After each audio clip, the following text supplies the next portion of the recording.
thinking we lucked out. This looks like the only rooster in the bunch. I think all the rest are hens. So that's a pretty good hatch. Thanks, Kano. These guys are awesome.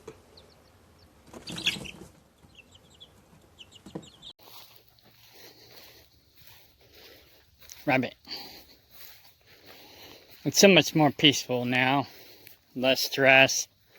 We're actually starting to be productive. Josh went out and bought a drill to drill for water. And this thing is really cool. I'm not sure how good it's going to work, but the concept makes sense. It looks like, sounds like it's going to work. Here's my favorite mulberries.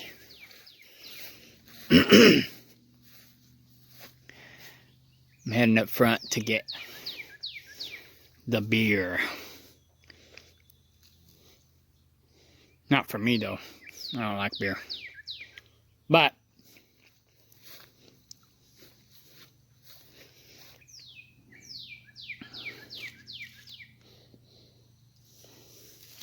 anyway.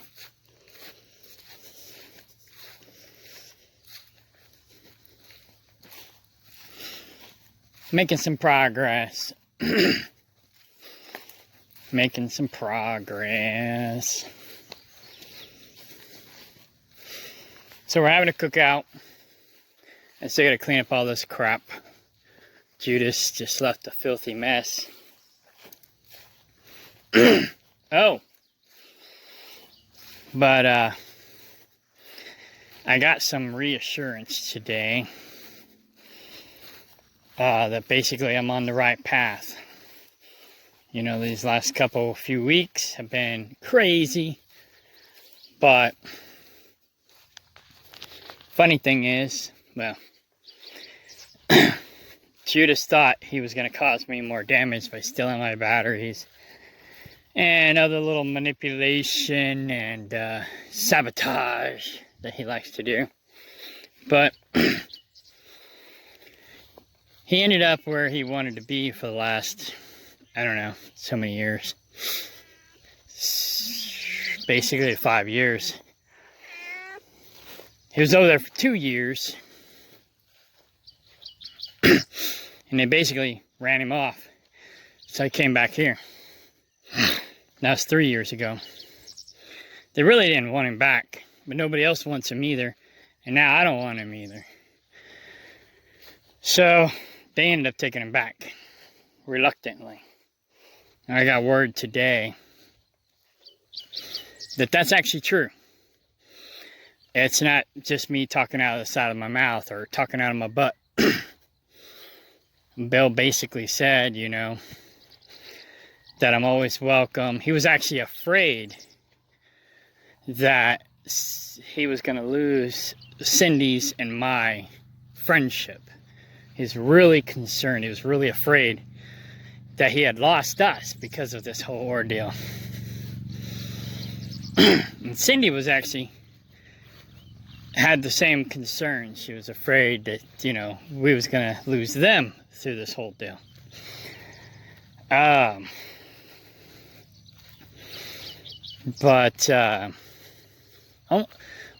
I heard it, it almost made me cry. But basically,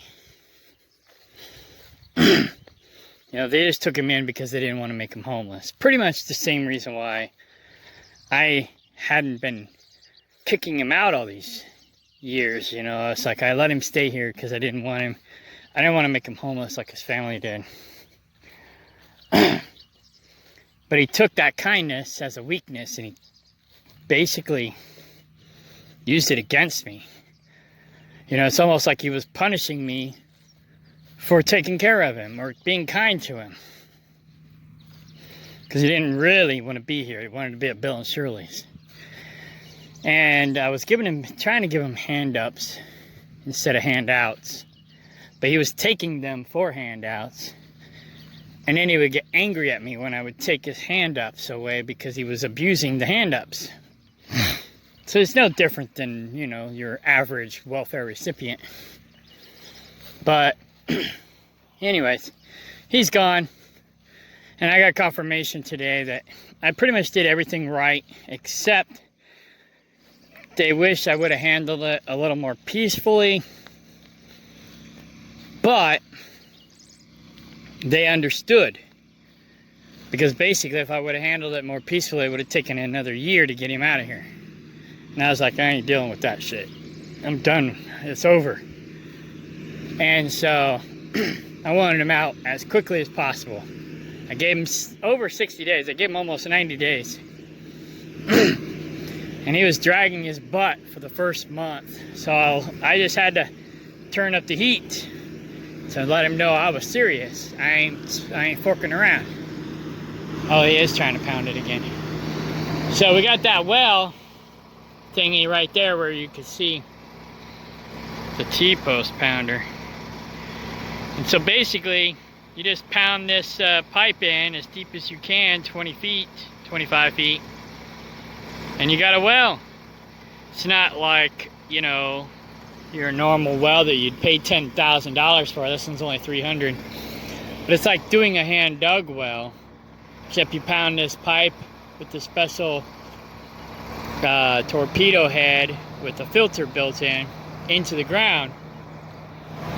And when you pump the water out, you get a lot of mud and dirt at first, but once you pump all the mud and dirt out, and you got all the rock settling in there, then the rock acts as a filtration system for the water, and then the water will start collecting, and you'll have kind of like standing water, but it's underground, so it's staying fresh standing water. And yeah. So it's not a bad idea for $300. I mean, we could have 10 of them on the property for $3,000, you know, and have water pretty much everywhere for the gardens and whatnot. The only problem is it's a pain in the butt to pound 25 feet in the ground. So we're gonna go buy one of those gas-powered T-post pounders to pound it in the ground. And we'll have water next week or two. If I'd have known about this a long time ago, I'd had water a long time ago. But anyways, that's that. And we're also gonna get electricity in here. Josh wants electricity, so he's gonna buy this 1 acre plot. What I'm gonna do is I'm gonna subdivide 1 acre plots all the way back on both sides, and then we'll have, you know, 100 feet in the middle, which I will own, but it'll be a right of way, more or less. It'll be like an easement for these properties. And then we can have things down the middle like greenhouse and whatnot that we can share, you know, we can work on together different things. And maybe even have other infrastructure down the middle, like a goat milking station, you know, or who knows, whatever. So we'll figure it out. And basically, Josh wants this lot. I'm gonna keep this front one. Sophie's gonna buy at least two lots over there, but she'll start in the front corner and work her way back. And then we'll let people come in and rent for like a trial period to get to know them, so we can vet them, make sure they're not losers. And once they go through the vetting process and we want to let them buy, then they can buy in. And we may or may not apply that rent to the buy-in. We'll see. But Sophie, Josh, and I will work out all the details. But that's the game plan. And I'll sell the cattle feed maybe up here until we get till we have majority or full ownership of that 20 acres that I also have 10% in. We'll start buying people out of that and essentially do the same thing as we're doing here. Run a road down the middle, subdivide the sides, 1 acre plots, and rinse and repeat. And in that way we can vet people. We can have like a little community. People can own as many lots as they want. And but the contract will basically be that if they want out, they got to basically sell it to someone that we approve of, or they got to sell it back to us. So, and in that way we can vet people to be in our little community. And that way we're not having the worthless eater community people like I had this last go around. So anyways, I gotta get the beer and the seltzer water and stuff for the cookout. I got it in my big truck in the refrigerator. And yeah, so there's 15 acres here. I can do potentially well, every 2 acres will be 1 acre in the middle. So it's 1, 2, 3, 4, 5. So that's 5, 10, 15. So 1, 2, 3.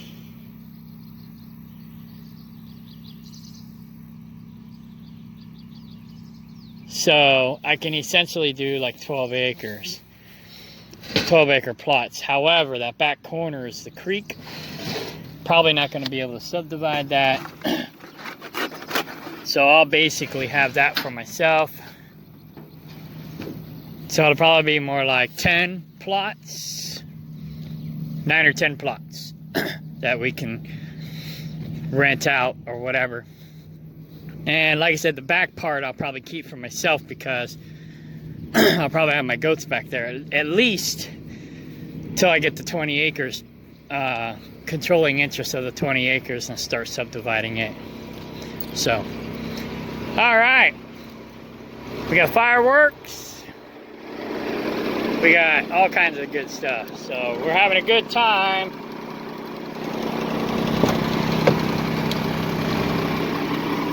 All right, I'm gonna pause this. Sorry, I hit the wrong button.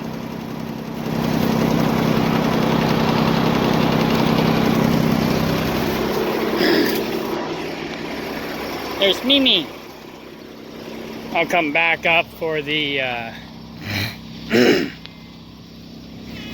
meow. I'll come back up for the fireworks. We'll probably come back up to Josh's camp spot to do the fireworks like we did yesterday. Or who knows, maybe up front by my big truck. But, no, there's her son.